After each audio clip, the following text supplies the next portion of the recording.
Local programming on KRWG Public Media made possible in part by viewers like you. Thank you.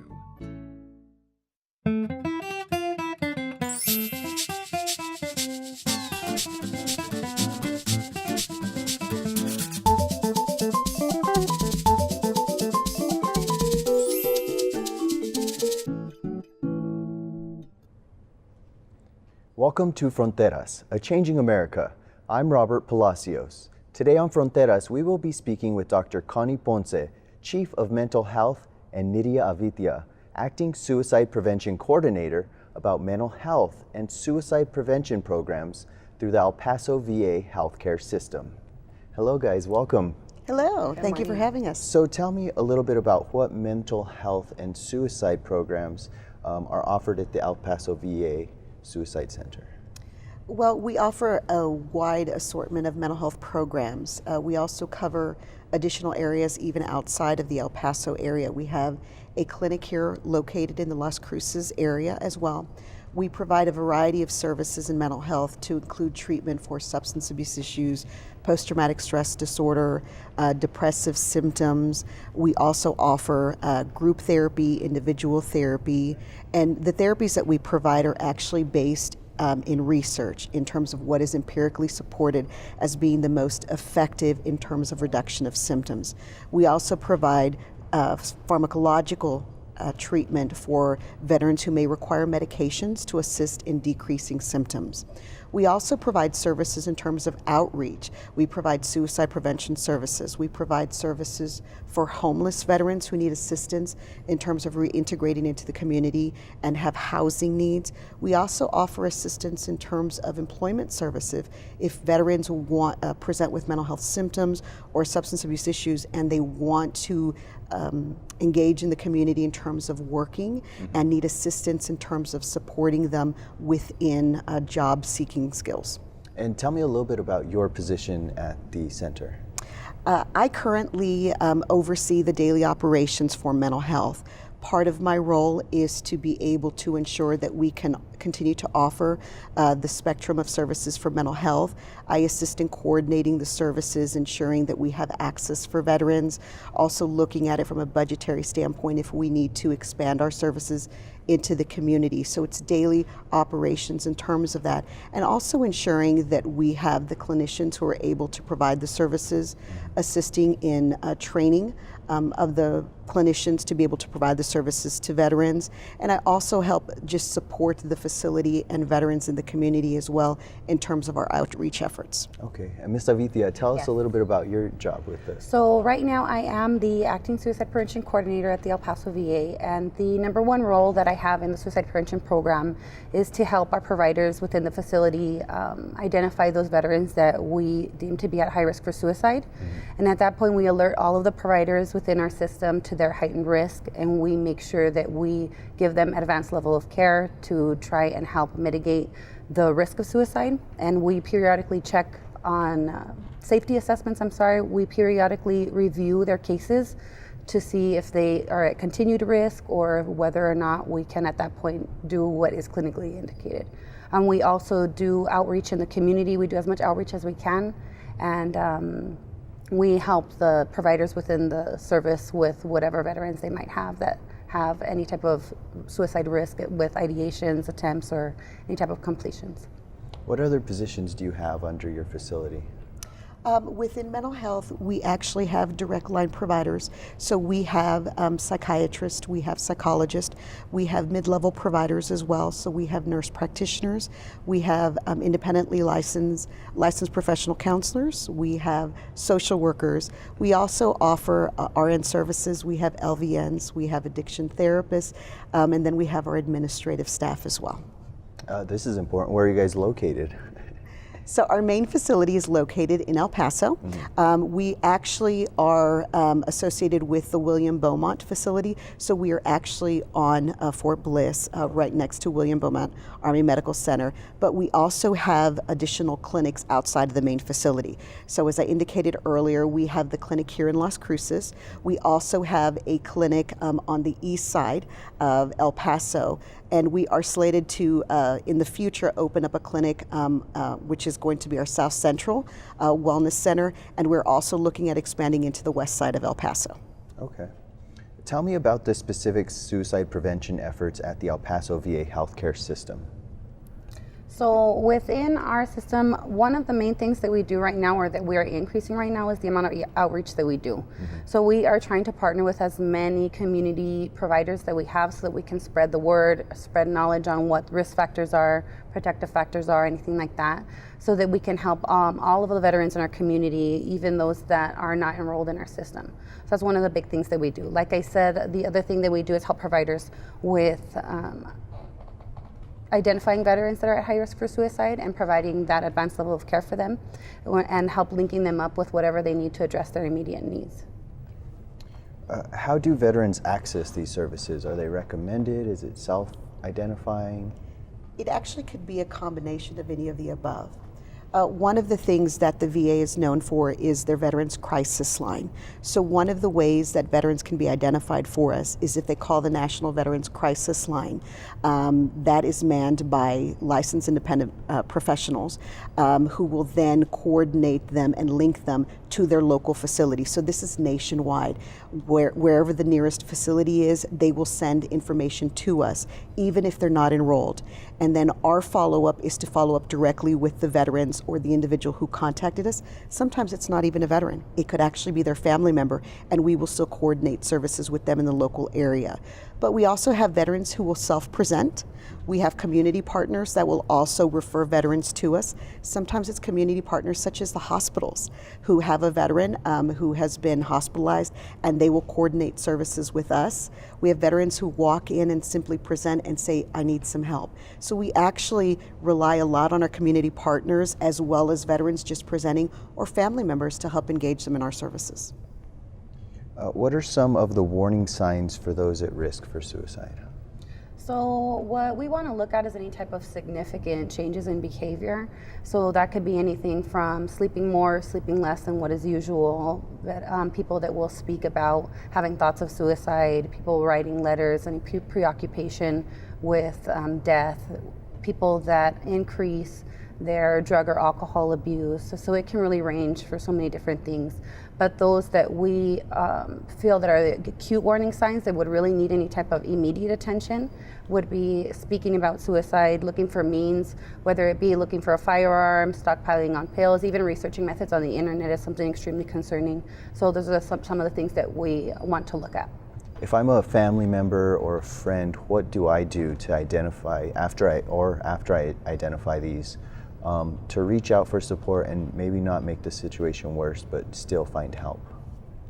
I think one of the important things is for family members to, one, acknowledge what's occurring, validating the experience that the veterans have, and then reaching out for help. One of the philosophies that we have within the VA is there is no wrong door. Anyone at the VA, whether it be, and this is part of our training, is anyone at the VA, no matter what department, no matter where they are, is able to access assistance for veterans. One of the actual national initiatives that we have is the Be There campaign. We also have a training called Operation Save. And part of these trainings is about everyone who encounters, associates with the veteran as a family member, anyone who comes into contact is to be there, to be aware that they have the opportunity to help a veteran or their family member engage in services. And this is part of the national initiative to make certain that no matter what door a veteran's family member can come in through, is they can then link up to the professionals. So it may just be being there saying, I may not be able to help you, but I can get you to someone who can. At what point should someone ask for help? I think there is no wrong time to access help. Helping is the minute you start to see a change or that you think someone needs help is the perfect time. You don't have to wait till the last moment. When you start seeing that maybe someone needs some help, the goal for suicide prevention is just that, prevention. So at any point in time when someone identifies, maybe they're not suicidal, but maybe they just need some help with some other issues. Maybe it's reintegration from coming out or discharging from the service. Maybe they're seeming a little depressed, or they're having difficulties adjusting to their new life. Any of those signs, symptoms may actually be a great opportunity to intervene, because at that point, it hasn't gotten to the point of being at heightened risk, but a great opportunity to prevent anything that may come down the road. And what can you do to help a veteran in crisis? So like Dr. Ponce had said earlier, we have the Veterans Crisis Line is a really good resource. And what they do is any veteran that contacts, or family member or friend, anyone who contacts the crisis line, what they'll do is they'll refer it over to us locally so that we can make sure to follow up and link the veterans up with whatever it is that they need. So that's one of the good ways to link up. And going to the clinic or speaking to community partners that can help link them up with our services in the community would be great ways to do that. Now, do you see this a lot in veterans coming back, in past veterans? There's multiple times that we were in war, and what's the demographic that you're seeing come through? We're seeing a wide demographic range. One of the things that we know about veterans who present with heightened risk for suicide risk is that we see it in all age areas. We do have the younger population who are coming back, spent more time in terms of tours, in combat, who are at increased for suicide. But we also have our older generation, above the age of 55, who is also presenting at heightened risk. So I don't believe that there is just one particular age bracket to say these are just the ones that we have to target. Part of prevention is anyone who's a veteran at any stage in life is potentially at risk given their circumstances. What challenges do you experience in El Paso in regards to veteran suicides? So one thing that I want to cover when we're talking about challenges in terms of the veteran population in general is that we have really, of all of our U.S. veterans, really only 30% of those get enrolled in care. So that is one of the biggest obstacles that we have right now, and is the reason why we have such a big public health approach at this point, is to link up with all the community partners so that we can reach all of those veterans that are not necessarily enrolling in our care. So that, I want to say, is going to be one of the biggest obstacles that we face right now. So from experience, I actually served in the New Mexico National Guard, but when you go to train, you're trained to be tough and to suck it up, So if a veteran's sitting at home and they're not reaching out for those because they think it's a weakness, what do we have to say to them, and how do we encourage them to go get help? Well, I think first off, thank you for your service. Thank you for being a part of our efforts as well. But I think one of the things is, when you look back at the military experience, is there is the old adage of your platoon, the guys, they had your back. Mm-hmm. So does the VA. In that respect, I think many veterans who feel isolated, who feel alone, it's about reaching out to the community partners, to the family members. This is part of the entire community partnerships that we have, because sometimes part of the barriers and the obstacles that we have in reaching veterans is exactly that, the isolation. I want to be tough. I don't want to let anyone know what's going on. But part of it is having people reach out, having the family members, those who are concerned about them, reaching out to us so that we can then work with them to help identify those veterans, to say, we also have your back. We're there. We will now become part of your platoon. We will now be part of your support system. And that is something that we can do that they learned very well within the service.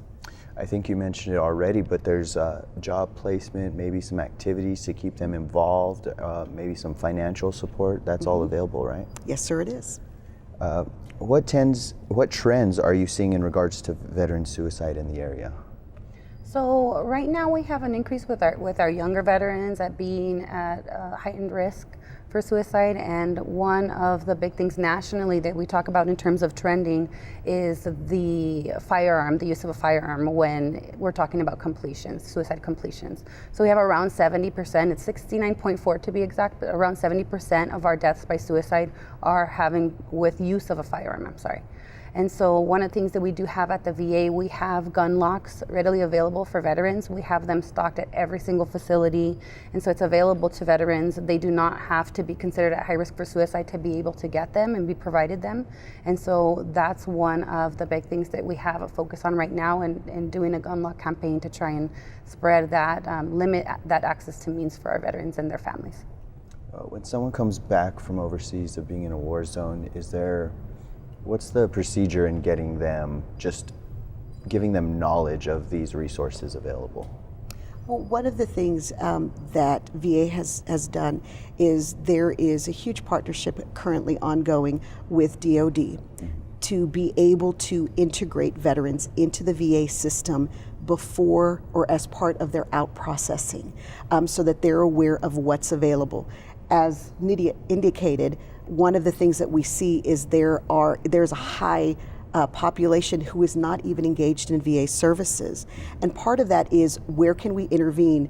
And that is actually before they're ever discharged. So that is one of the movements in the campaigns, is partnering with DoD so that they can educate. And there is also a movement towards being able to have them registered before they ever separate from DoD, so that they're aware of the actual services that are available to them the day they step out of the service.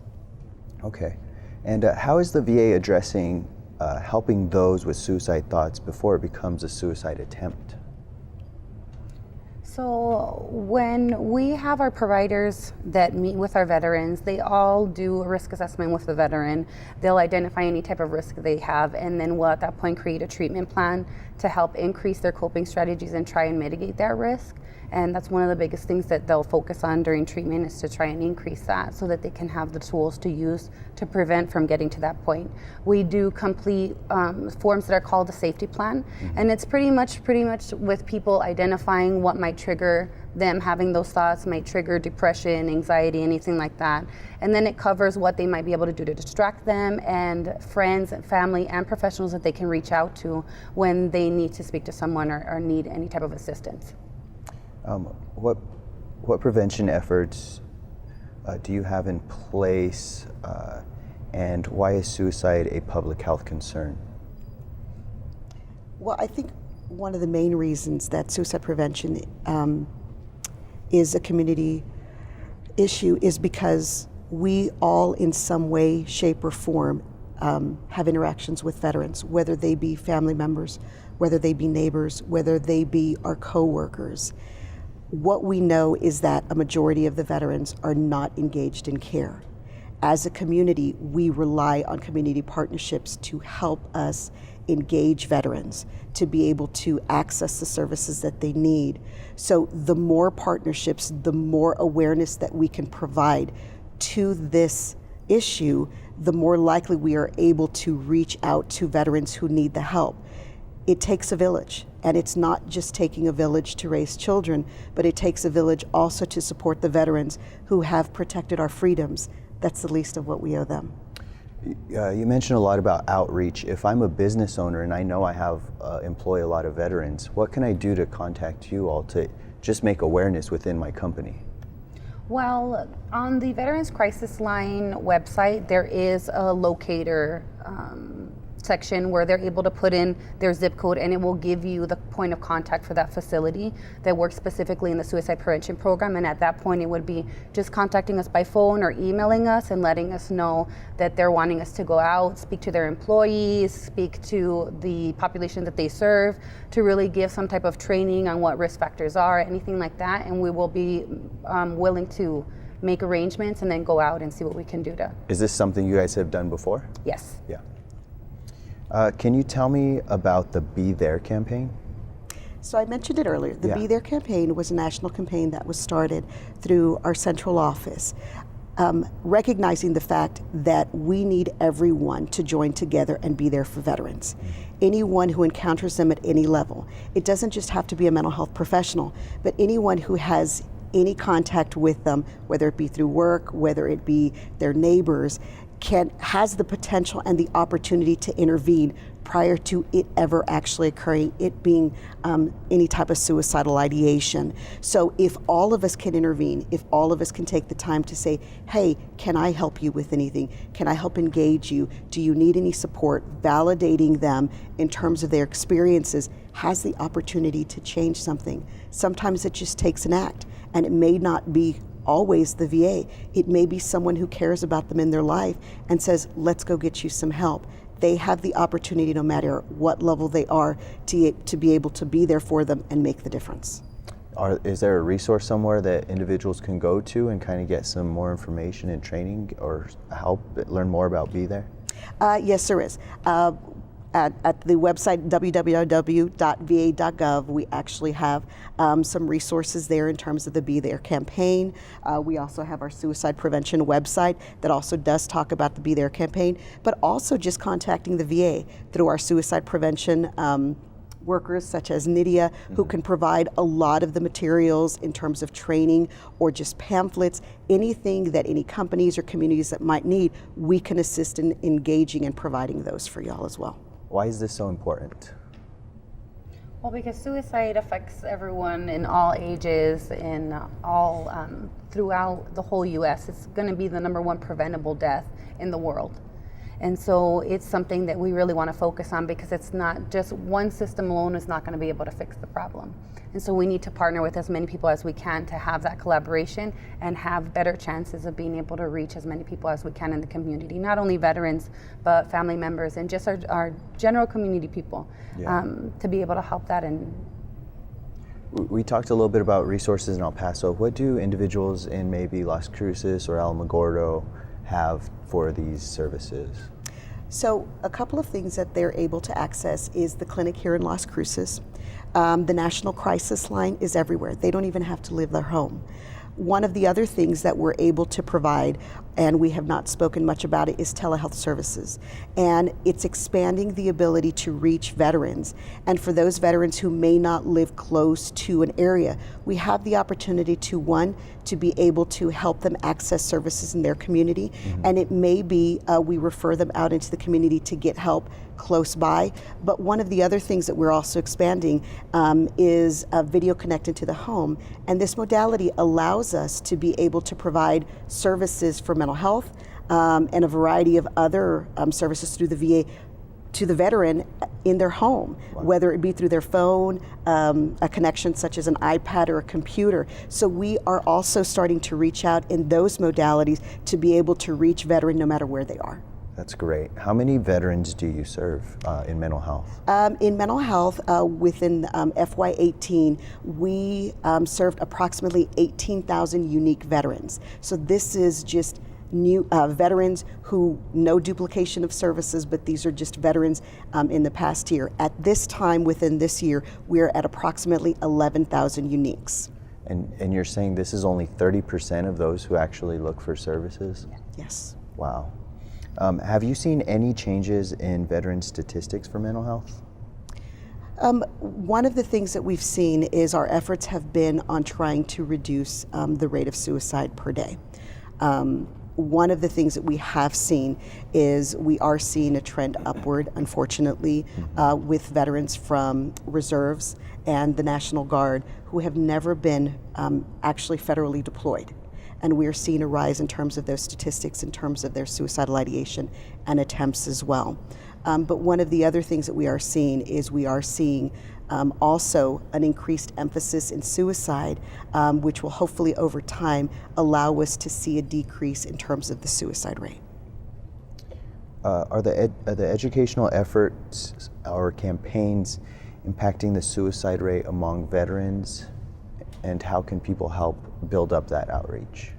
And so with our building our partnerships in the community, we have seen, at least locally, we have seen an increase in people calling us to request trainings, which we expect to have a very big impact in the community.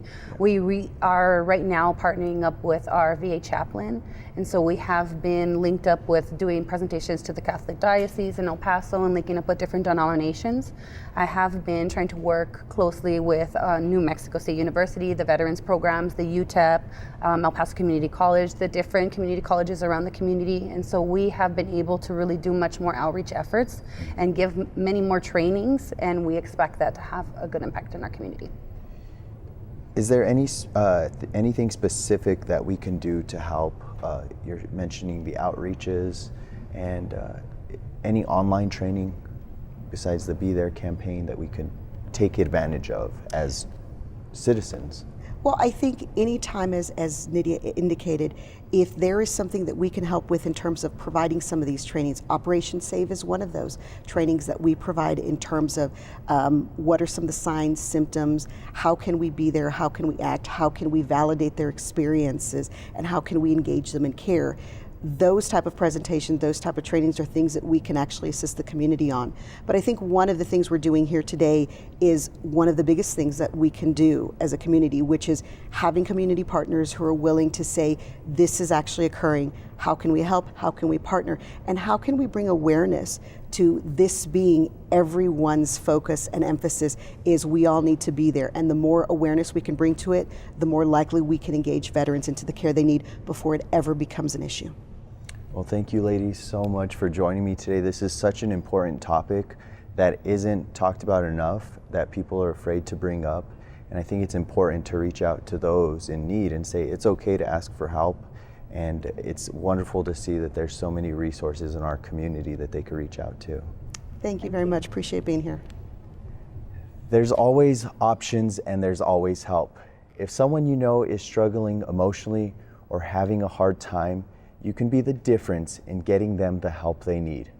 It is important to take care of yourself when you're supporting someone through the difficult times, as this may stir up difficult emotions. If it does, please reach out for support for yourself. If you need help, call the toll-free National Suicide Prevention Lifeline at 1-800-273-TALK or the Veterans Crisis Line at 1-800-273-8255, then press 1. Thank you for watching Fronteras, A Changing America. I'm Robert Palacios. Until next time, hasta luego.